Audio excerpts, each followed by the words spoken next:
Quand donc s'arrêtera cette propension à donner des leçons au reste du monde? Quand s'arrêtera donc cette attitude condescendante qui procède à montrer que l'on détient seul la vérité et à vouloir l'imposer aux autres? En réalité, c'est la plus grande menace qui pèse désormais sur la paix dans le monde. Le camp occidental a donné un bien piètre exemple tout au long des 20 dernières années. Ne l'oublions pas. La guerre d'Afghanistan, la guerre d'Irak, la guerre de Libye, les guerres du Sahel, et tout cela pour quel résultat? Quand vous dites que vous allez au G7, à Biarritz, traiter de l'Amazonie sans appeler les pays amazoniens, vous vous souvenez du congrès de Berlin en 1884? Oui. Vous avez, les Européens ont décidé sur le futur de l'Afrique sans appeler les Africains. Ça, c'est la notion du colonialisme. Vous décidez pour les autres. Une longue période où je pense, comme la plupart des Américains vétérans de la guerre froide, que l'Occident a accumulé les erreurs et les provocations et les maladresses. Mais pas par complaisance par rapport à la future Russie redevenue nationaliste, par, disons, désinvolture, ignorance. On a gagné.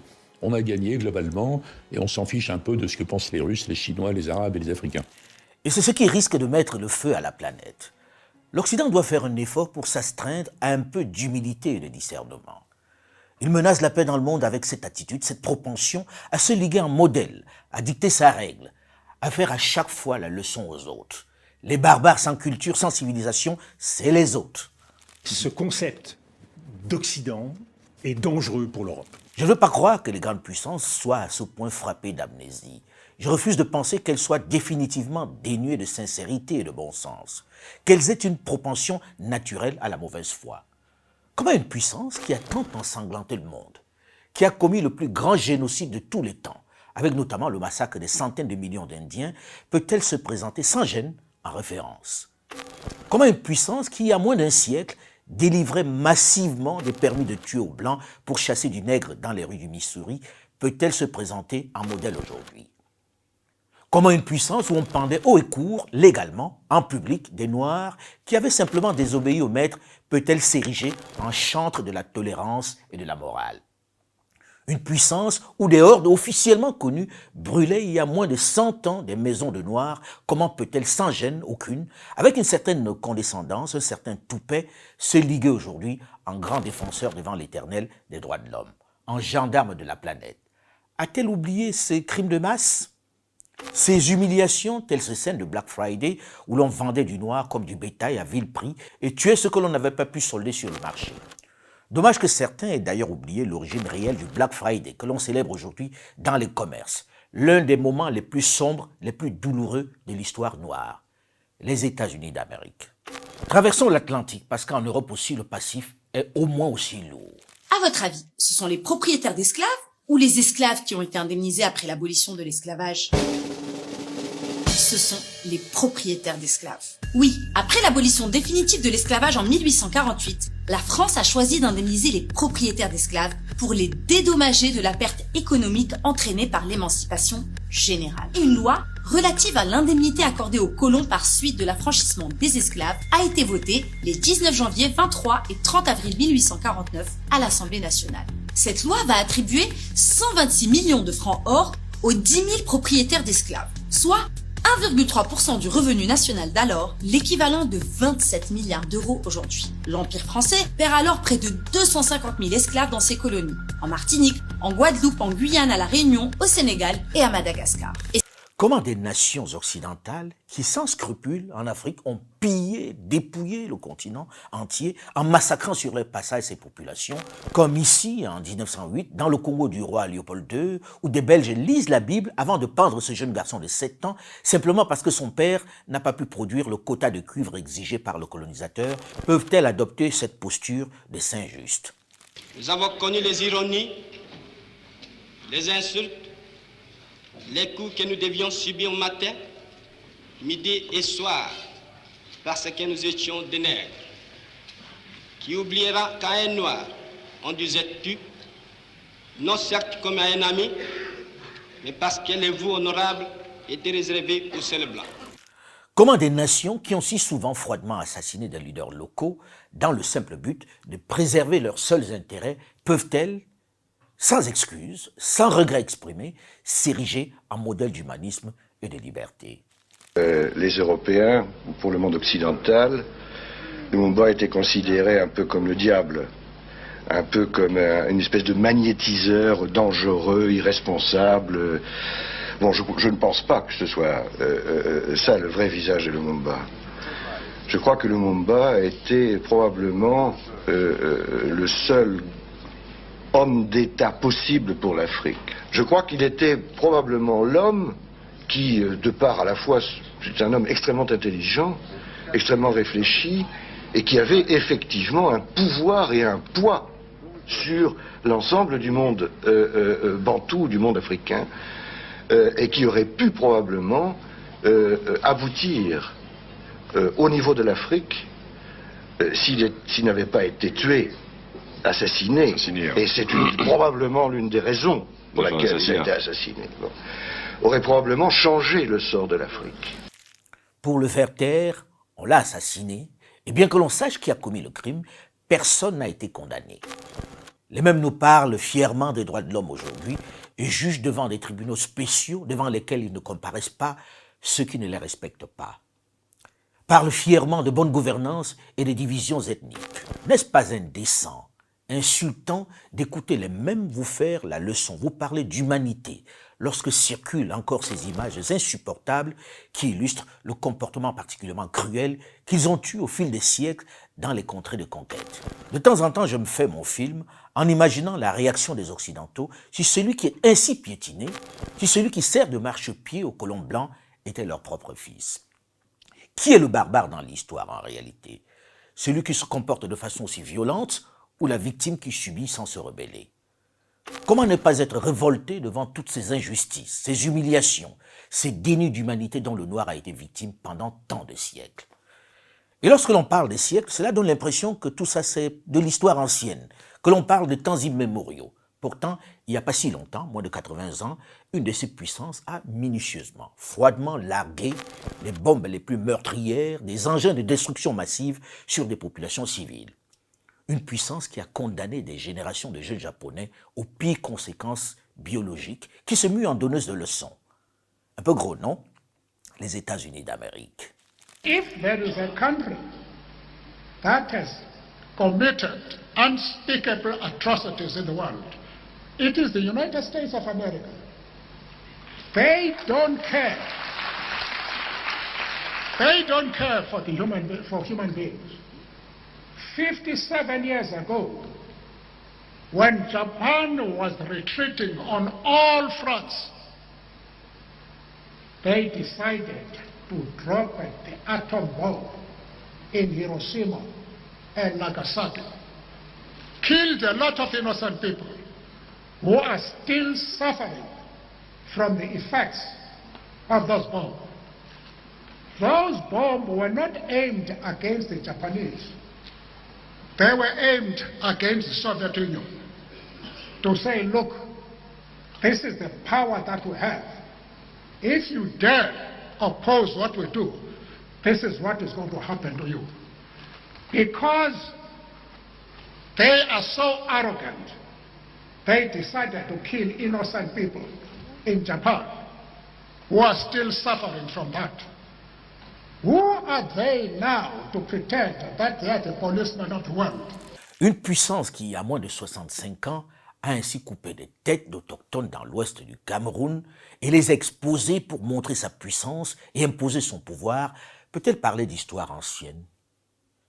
J'entends déjà ici et là des voix s'élever pour dire que c'est une histoire ancienne, que l'Africain doit arrêter la surenchère mémorielle, que les contemporains ne sauraient payer pour les crimes de leurs parents, qu'on n'est pas dans l'Ancien Testament. Possible. On a tendance à dire oublions le passé, ce qui est impossible, parce qu'il y a toujours ce devoir de mémoire que nous avons, qui est souvent qualifié par de l'hypersensibilité, ce n'est pas le cas.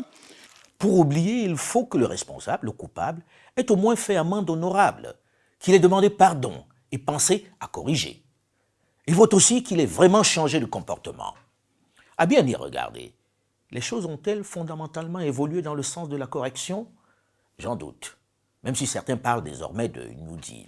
La relation entre l'Europe et l'Afrique, quand même, je rappelle qu'elle date de plusieurs siècles.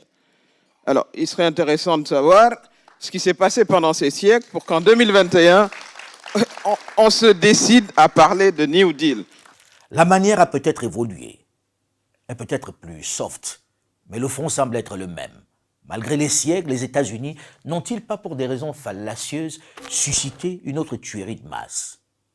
Ont-ils répondu des crimes qu'ailleurs on qualifie de génocide causés par leur bombardement dans la guerre en Irak?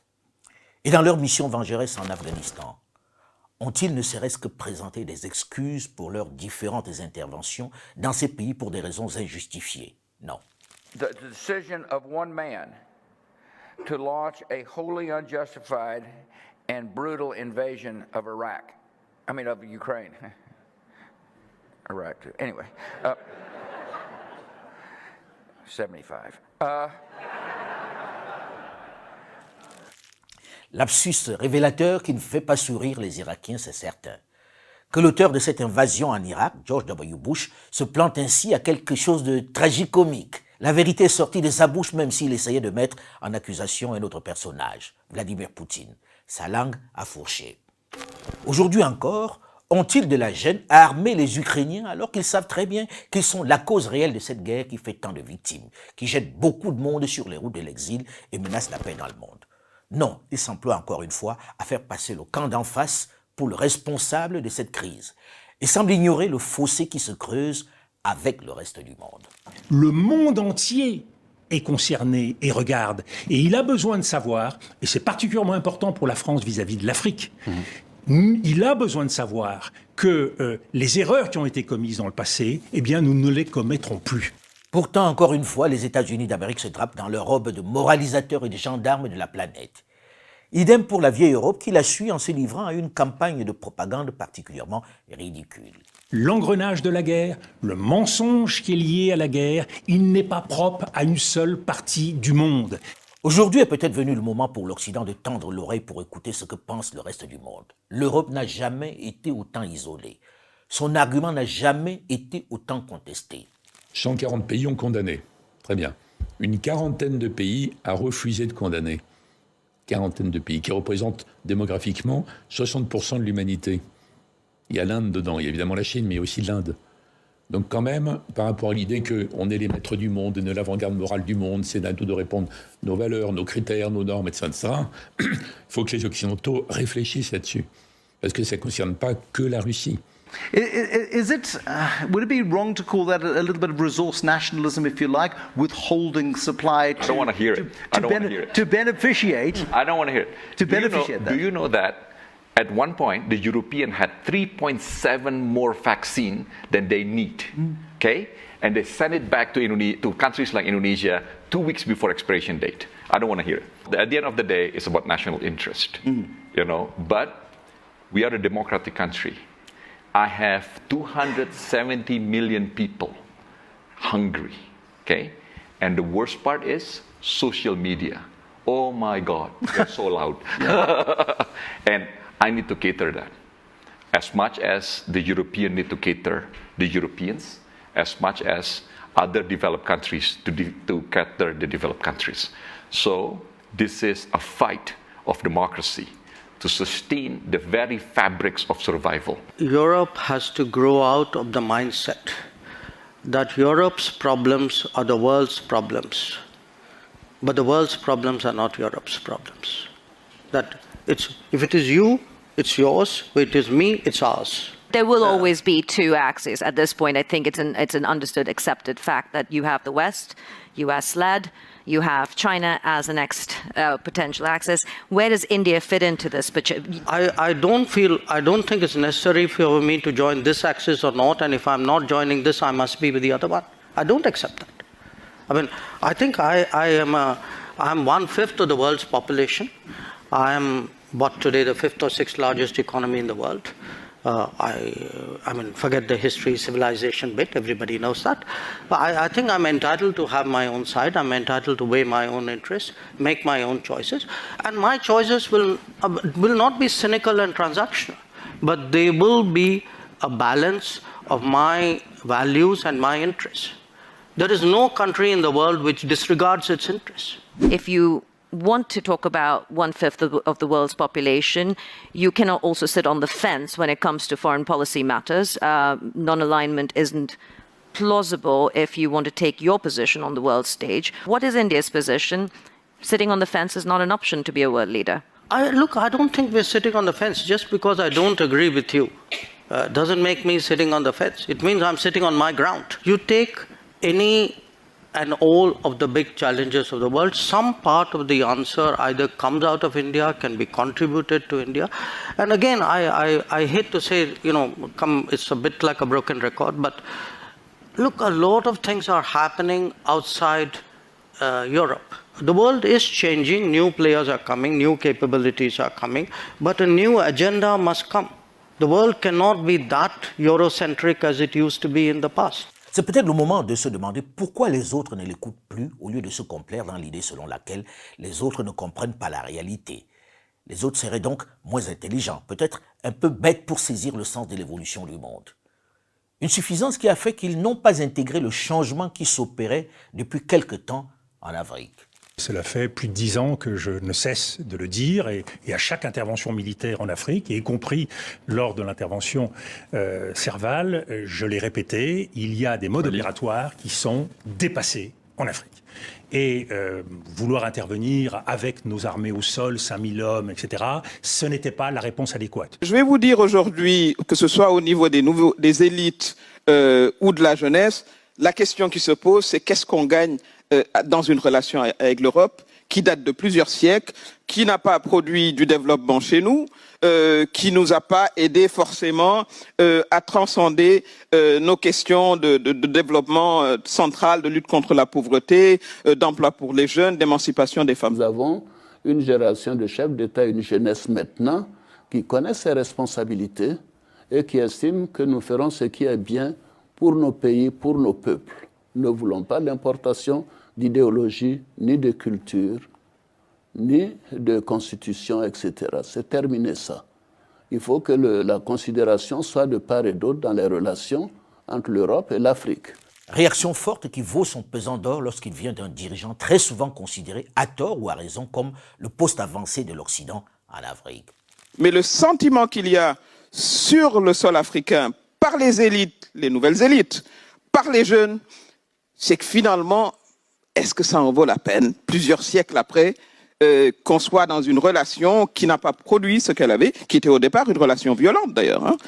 Si l'Europe veut éviter la rupture avec l'Afrique, si la France en particulier veut en finir avec le French bashing, si Paris veut au moins conserver sa place de partenaire sur le continent, elle qui est de plus en plus perçue par la jeunesse comme un adversaire alors qu'elle était jusque-là dans son précaré, elle doit tendre l'oreille, elle doit être à l'écoute, éviter de continuer de donner des leçons. Parce qu'en termes de bavure, de maltraitance, de mépris, de condescendance et d'incohérence, elle en a tellement multiplié. Le passif est particulièrement lourd. Il n'y a pas de quoi être fier, et son discours semble très souvent manquer de cohérence. Comme lorsqu'elle a un putschiste à N'Djamena au Tchad, lui déroule le tapis rouge et recuse presque dans le même temps d'autres militaires. D'autres jeunes à quelques encablures de là, au Mali et en Guinée. Comment ne pas y voir un calcul stratégique ou économique? Pourquoi ces 2 poids 2 mesures qui installent la suspicion?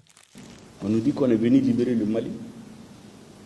Pourquoi arriver au nord du Mali, la France a interdit à l'armée malienne d'occuper tous les territoires. Pourtant, le président français avait dit l'objectif de l'opération Serval, 3 objectifs: détruire le terrorisme,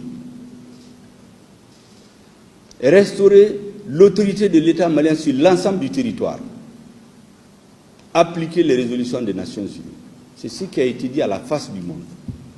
Mais l'opinion publique française, les Français, certains dont les enfants meurent, ne savent pas que c'est leur gouvernement qui a coupé le Mali en deux, créé un sanctuaire où les terroristes ont été s'allier et s'organiser pendant 2 ans pour revenir envahir notre pays. Ils ne disent pas ça à leur opinion publique. Ils jouent sur les sentiments. Les jeunes subsahariens, contrairement à leurs aînés de ma génération, n'ont pas oublié. Ils sont plus exigeants sur la manière, plus demandeurs de respect. Après le feu allumé par Paris en Libye, feu qui embrasse tout le Sahel et au-delà, depuis maintenant plus d'1 décennie, la question du Mali est venue exacerber les antagonismes, le rejet de l'ancienne puissance colonisatrice. À chaque fois que Paris rappelle le nombre de soldats tombés sur le champ de bataille au Mali, 52, Ils sont des milliers à rappeler à la France les dizaines de milliers de tirailleurs sénégalais tombés entre 1939 et 1945 pour libérer la France du joug nazi. Ils sont officiellement 24 000 à être morts pendant la Première Guerre mondiale en Europe, un chiffre considéré comme largement en dessous de la réalité. Bien que chaque mort soit particulièrement important, bien que chaque mort soit un mort de trop, il est difficile de comparer les 52 militaires tombés sur le théâtre malien aux dizaines de milliers de tirailleurs africains qui se sont sacrifiés pour libérer la France. Et ceux qui sont tombés en France dans les différentes régions n'étaient pas des volontaires, contrairement aux militaires de Barkhane et autres Serval qui étaient en service. Ils faisaient leur boulot. Ce qui ne rend pas, c'est vrai, leur sacrifice moins tragique, non. Autre chose, la majorité des tirailleurs sénégalais, selon l'appellation générique, tombés en métropole, n'ont souvent pas été identifiés et n'ont par conséquent pas bénéficié des obsèques et d'une sépulture digne avec les honneurs. Je ne suis pas adepte des comparaisons des souffrances et tragédies, mais l'on doit s'abstenir de rappeler de façon aussi incessante les sacrifices consentis par la France pour le Mali depuis une dizaine d'années. C'est au mieux un retour de politesse ou d'ascenseur, même si l'on est largement conscient que cette situation est le fait des errements ou de la folie d'un homme. Le président Nicolas Sarkozy, qui a décidé de renverser pour des raisons personnelles le guide libyen Mouammar Kadhafi. Ils sont malheureusement, et en toute bonne foi, des centaines, je dirais même une écrasante majorité dans les médias hexagonaux, à rappeler le bon cœur, l'humanisme de la France, et autant à dénoncer l'ingratitude du Mali qui ne manifeste pas sa reconnaissance pour l'intervention militaire qui les a sauvés, eux et leur pays, de la horde de barbares djihadistes qui déferlaient sur eux. Un argument qui a du mal à passer auprès des jeunes qui ont vite fait de rappeler à leur bon souvenir une autre ingratitude bien plus importante, celle de la France vis-à-vis des soldats qui se sont battus sur son sol. Ils étaient 161 250 Africains à être enrôlés au cours de la Première Guerre mondiale, plus souvent par la force. Ils portaient l'uniforme des poilus, mais ne jouissaient pas des mêmes droits civiques. Le général Mangin va choisir de les envoyer en première ligne, de la chair à canon. Ils seront 1400 à tomber ce 16 avril 1917 sous le feu des mitraillettes allemandes, en un seul jour. Rien que pendant cette offensive menée par le général Mangin, qui va d'ailleurs y gagner son surnom de boucher et de broyeur de noirs. Ils seront 7500 noirs à tomber sous les balles de l'ennemi allemand. La France qui, après la victoire contre le régime nazi, n'a même pas eu la reconnaissance pour ceux venus se battre pour elle, blanchissant carrément ses troupes au moment d'entrer dans Paris, dissimulant ces nègres qui avaient contribué à la libération. L'épisode du camp de Tcharoy, où des soldats survivants de cette guerre qui leur étaient étrangères ont été froidement et minutieusement abattus simplement parce qu'ils réclamaient le paiement de leurs maigres soldes, reste l'une des manifestations criardes, inoubliables de cette ingratitude. Non seulement on n'a pas voulu la leur payer, mais en plus on les a tués sans remords. Plus de 191 froidement mitraillés par ceux pour qui ils avaient donné plusieurs années de leur vie pour récupérer la France entre les mains des Allemands. Et ceci n'est qu'un épisode de cette tragique aventure qui a finalement coûté la vie à plus de 30 000 Africains. Rares sont d'ailleurs les massacres de ces tirailleurs qui ont été évoqués dans la presse et enseignés dans les écoles en France. Un peu comme si on en avait honte, comme si ça n'avait pas existé. Une de ces tragédies dont doivent se souvenir certains confrères un peu trop amnésiques est celle de Chasselet. Voici une série de photos capturées en quelques secondes le 25 juin 1940. Nous sommes à Chasselet, à quelques kilomètres de la ville de Lyon. Ces hommes ont été capturés avec leurs frères d'armes blancs, mais on les a aussitôt séparés d'eux. Les soldats allemands les ont conduits dans un champ à l'abri d'un regard. Sur ce premier cliché, on voit une quarantaine de tirailleurs africains escortés par des soldats allemands. Dans leur regard, on voit la peur face à ces soldats enivrés par la haine et le racisme. Ces soldats allemands qui se parlent, qui s'organisent. Leurs yeux semblent chercher des réponses. Ils sentent venir le pire. Voici le cliché suivant. Les chars ont mitraillé, et ce que l'on voit, ce sont les corps inertes. Ils ont tous été tués, froidement. C'est l'épilogue d'un massacre photographié en direct. C'est exactement ce qu'on appelle un crime de guerre, puisque les Allemands ont bien programmé et organisé cette exécution. C'est le massacre de Chasselet, près de Lyon, en France. Après la capitulation, ces crimes ont été réduits à des péripéties de guerre et n'ont jamais été jugés. Or, on a la preuve concrète, indiscutable, avec les marques des unités et les numéros de chars suivants, qu'il s'agit de l'armée allemande. Pas des SS, non, des Allemands, de l'armée. On a également l'identité de ces soldats africains avec leurs courriers tachés de sang pris sur eux. Il ne reste de cette histoire que ces tombes et ce cimetière fait par les villageois de cette petite ville. Ils combattaient pourtant pour la France qu'ils avaient fait leur. Ils avaient fait leur le territoire qu'ils étaient allés délivrer. Ils sont morts pour lui, dans la violence, dans l'indifférence et dans le silence. Peut-être que les services de communication des armées et la presse française en général devraient y penser avant de répéter aussi souvent le sacrifice de la cinquantaine de soldats français tombés au Mali.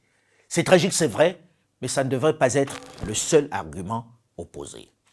Les Français n'ont pas quitté le Mali. Les Français sont encore présents au Mali. Oui. Il y a encore, à l'heure où nous parlons, 2500 militaires français qui assument tant bien que mal la sécurité des populations que nous étions venus soutenir dès janvier 2013. Nous avions 6 bases, nous n'en avons plus que 2. Mais il en reste 2 qui sont encore potentiellement l'objet d'un litige depuis que le Premier ministre Choguel Kokala Maïga et le président Goïta ont décidé de rompre l'accord de défense qui nous avec la France.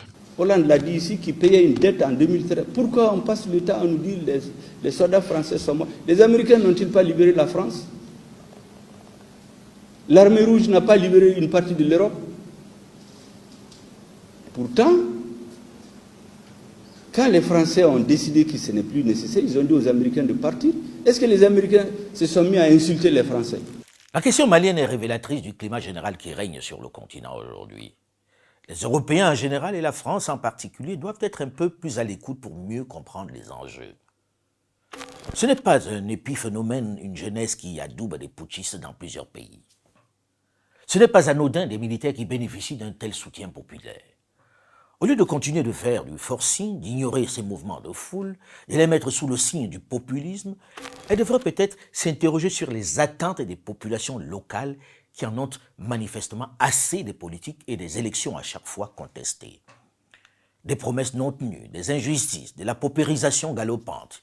Il n'est pas certain que ces putschistes réussissent à ramener la paix. Il n'est même pas certain qu'ils réussissent au bout de la période de transition à mettre en place des institutions fortes comme l'a fait Jerry Rawlings au Ghana. Jerry Rawlings qui est manifestement leur modèle à tous. Mais il symbolise pour l'instant, pour beaucoup, l'espoir d'un changement.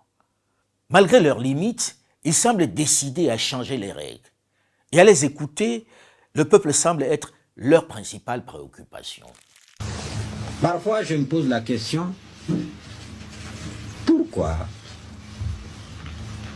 le monde occidental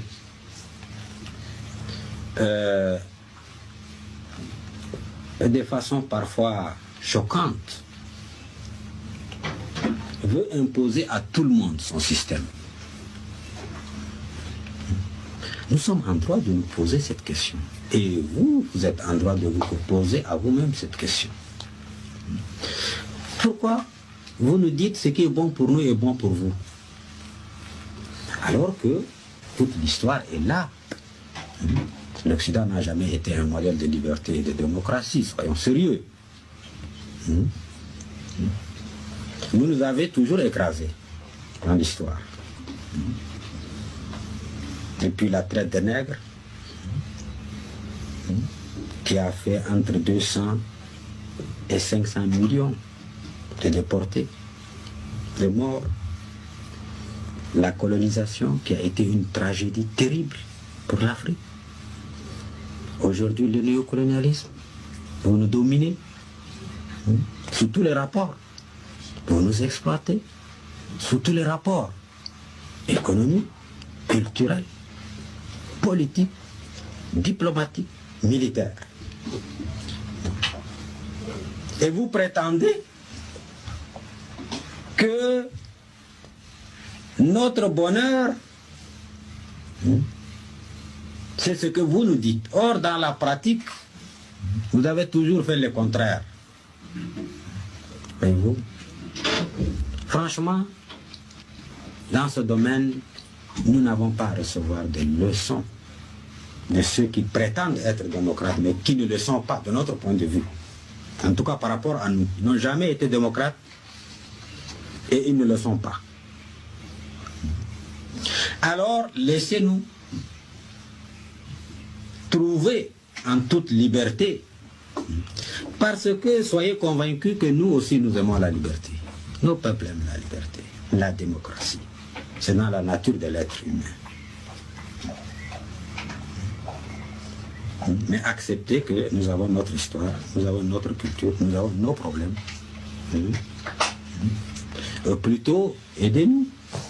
Puisque vous avez fait votre bonheur, votre fortune sur notre dos, durant des générations.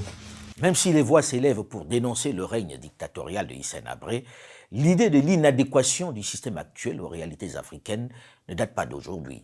Et c'est peut-être le moment d'écouter les Africains sur la perception de ce système dit démocratique érigé en religion. Que l'on l'aime ou qu'on le déteste, il n'avait pas tort sur tout. Il va falloir qu'on transforme cette manière de nous regarder, qui doit être basée sur de l'équité, et ce n'est pas le sentiment qu'on a plusieurs siècles après dans notre relation. Quand on parle de nos problèmes, certes il y a des oreilles attentives, mais dans la plupart des cas, les gens ils ne sont pas attentifs. Parfois ils sont polis, ils nous écoutent, mais après bon, ils passent à autre chose. On passe à l'Ukraine, on passe à d'autres sujets. I need to be blunt and honest that the world is not treating the human race same way. Some are more equal than others. And when I say this, it pains me because I see it. But I hope the world comes back to its senses and treats all human life equally. L'Afrique, c'est 30% des minéraux mondiaux. L'Afrique, c'est 21% de la production d'or, 46% de la production de diamants, 75% de la production de platinium, j'en passe, et des meilleurs. 60% des terres arables. Donc l'avenir de la nutrition et de l'alimentation mondiale va se passer en Afrique. Mais ça ne peut plus être comme ça se faisait avant, ce n'est plus possible. Si l'Europe veut être dans cette relation-là, il va falloir que cela change, il va falloir qu'on comprenne que le monde est différent.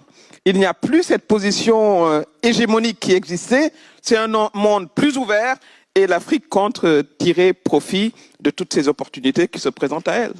Nos économies sont à la fois sous-financées et mal financées. L'Afrique, il faut le dire, il faut y aller directement. Nous avons un besoin de financement énorme. Je crois que c'est Mo Ibrahim qui le disait tout à l'heure. Bon, l'Europe n'est pas si cash que ça. Je suis désolé, mais ça se pose en ces termes-là. Parce qu'on parle de la richesse de l'Afrique, c'est clair, il faut le dire. Mais cette richesse, il va falloir qu'on développe une nouvelle manière de faire des affaires. Il ne s'agit plus d'investir dans des industries extractives, on va transformer ailleurs. Ça, c'est le premier New Deal à avoir, c'est qu'on fait du business ensemble en Afrique, on transforme en Afrique, on crée des chaînes de valeur en Afrique, on emploie des Africains et on se partage de manière équitable, je dis bien équitable, le profit. Plus que par le passé, les jeunes Africains et certains dirigeants ont désormais compris qu'il faut mettre en avant, sans complexe, la question économique. La stratégie pour le développement. C'est la boussole. Je suis venu vous voir pour demander de prendre conscience que nos pays, même s'ils sont éloignés du théâtre, sont des victimes de cette crise au plan économique. Les arguments qui consistent à dénigrer les autres partenaires, à les diaboliser comme la Chine, présentée comme prédatrice, la Russie comme envahisseur, brutale et calculatrice, ou encore la Turquie comme l'ogre semble ne plus prendre. Et ils sont de moins en moins sensibles, ils ne supportent plus cette infantilisation.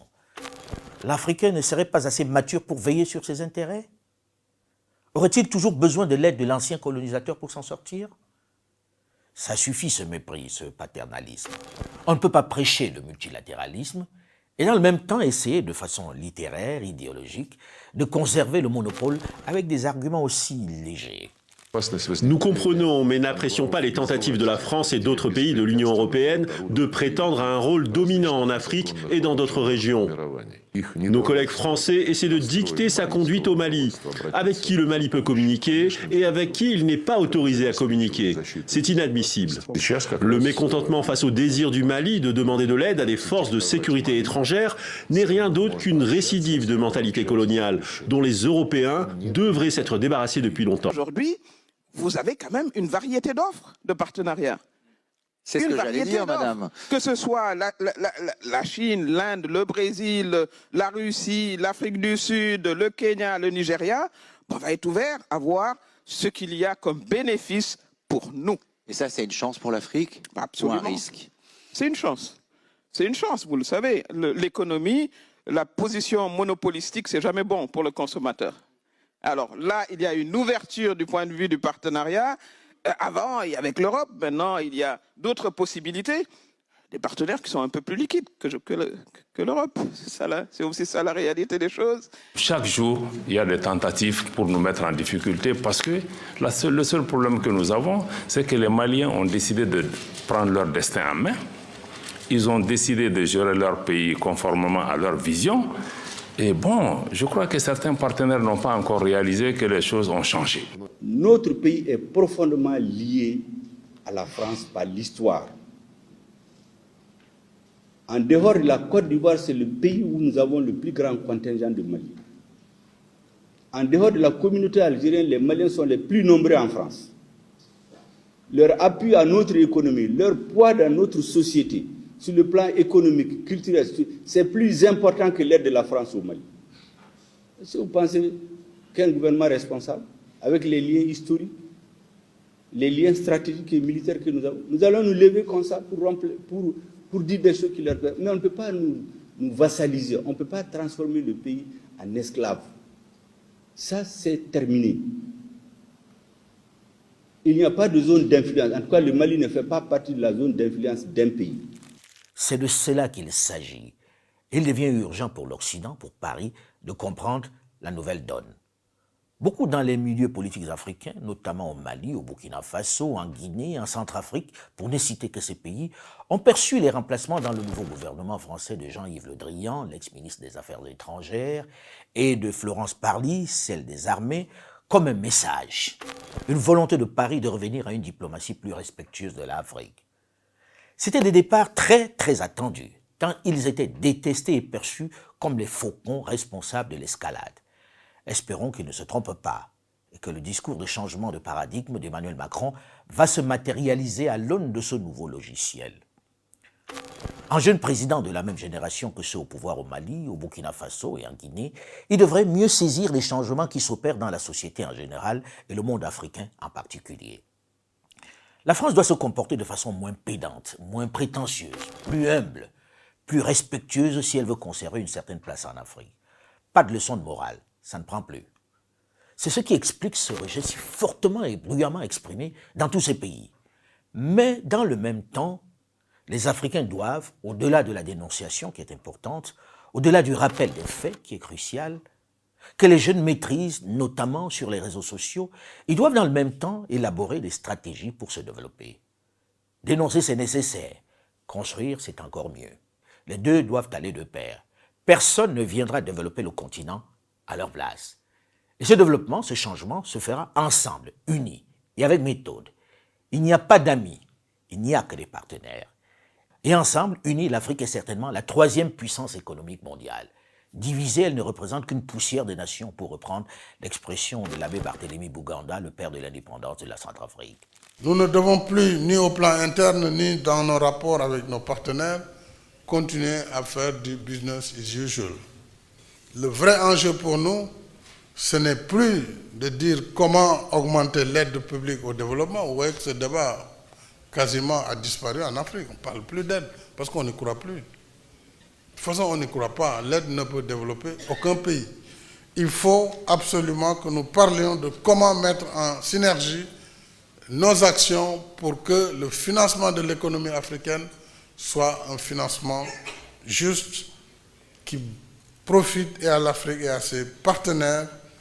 y compris par des partenariats, comme je l'ai toujours dit, mutuellement bénéfiques. C'est à nous de régler nos propres problèmes. Nous sommes 54 pays. Commençons déjà par businesser ensemble. Le business intra-africain, c'est seulement 12%. Il est de 60 à 70% ailleurs. Donc, la question nous est posée à nous. Elle n'est pas posée aux autres. Parce que je suis fondamentalement convaincu que nous serons les auteurs de notre propre développement. La balle est dans notre camp. Moins de bavardage, plus de business, plus d'action selon nos modèles, nos codes et nos réalités. Je voudrais vous remercier pour votre soutien constant et votre fidélité à ma chaîne YouTube Alain Foka Officiel qui connaît un développement prodigieux. Pensez à liker si vous avez aimé et surtout, n'oubliez pas de vous abonner. C'est gratuit et cela me fait vraiment plaisir. Vous êtes déjà plus de 360 000 abonnés en moins de 15 mois. Par ailleurs, vous pouvez également me retrouver sur mon compte Twitter Alain Foka 2005 qui attend toujours la certification, sur ma page Facebook Alain Foka 2005, sur mon compte TikTok, LinkedIn et Instagram. Surtout, méfiez-vous des faux comptes à mon nom qui continuent de circuler. Méfiez-vous de tous ces comptes LinkedIn qui vous demandent de l'argent, comme celui d'un certain monsieur Njoya au Cameroun qui se fait passer pour moi pour monter des arnaques.